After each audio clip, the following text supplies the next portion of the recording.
April Mop atau April Fools Day adalah tradisi tahunan di mana orang-orang saling melakukan lelucon dan tipuan ringan setiap tanggal 1 April. Tapi, tahukah kamu kalau asal-usul tradisi ini masih jadi misteri hingga sekarang? Sebelum masuk ke cerita, jangan lupa untuk klik tombol subscribe dan nyalakan lonceng notifikasinya, biar kamu gak ketinggalan cerita-cerita menarik lainnya di channel ini. Jadi gini ceritanya.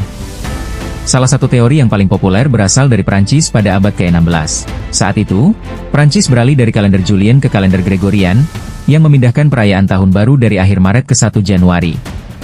Sayangnya, tidak semua orang mengetahui perubahan ini. Akibatnya, mereka yang masih merayakan Tahun Baru pada awal April diejek dan dijuluki sebagai April Fools atau orang bodoh April. Orang-orang yang tahu perubahan ini mulai memainkan lelucon pada mereka yang belum tahu.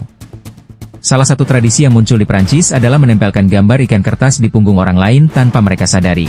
Hingga kini, di Prancis, April Mop dikenal sebagai Poisson d'Avril atau ikan April. Ada juga teori yang mengaitkan April Mop dengan festival Romawi kuno bernama Hilaria. Di festival ini, orang-orang berdandan dan saling mengejek dengan penuh tawa. Selain itu, teori lain menyebutkan bahwa tradisi ini terinspirasi dari perubahan musim di awal musim semi. Cuaca yang sering menipu manusia dianggap sebagai simbol dari lelucon yang dilakukan pada 1 April. Di Inggris, April Mop dikenal sebagai April Fools Day. Sementara itu, di Skotlandia, ada Huntygoogle Day yang identik dengan mengirim pesan palsu atau menyuruh orang lain melakukan tugas konyol. Di Spanyol, tradisi serupa dirayakan pada 28 Desember, yang disebut Dia de los Santos Inocentes. April Mop semakin populer di era modern, terutama sejak media dan perusahaan besar ikut meramaikan tradisi ini. Salah satu prank paling terkenal terjadi pada tahun 1957, ketika BBC menayangkan berita palsu tentang panen spaghetti di Swiss. Banyak orang yang percaya dan bahkan bertanya bagaimana cara menanam pohon spaghetti.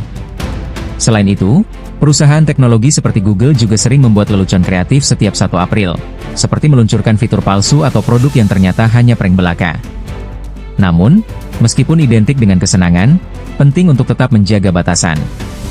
Lelucon yang dilakukan harus tetap menyenangkan dan tidak merugikan orang lain. Jangan sampai prank yang kita buat malah menyakiti atau mempermalukan orang lain. Hingga saat ini, asal-usul pasti dari April Mop masih menjadi misteri. Namun, tradisi ini telah menjadi bagian dari budaya global yang dinantikan banyak orang setiap tahunnya. Jadi, siap-siap aja, jangan sampai kamu jadi korban prank berikutnya di tanggal 1 April. Kalau kamu suka cerita ini, jangan lupa klik tombol subscribe dan dukung channel ini untuk cerita-cerita menarik lainnya. Jadi gini ceritanya.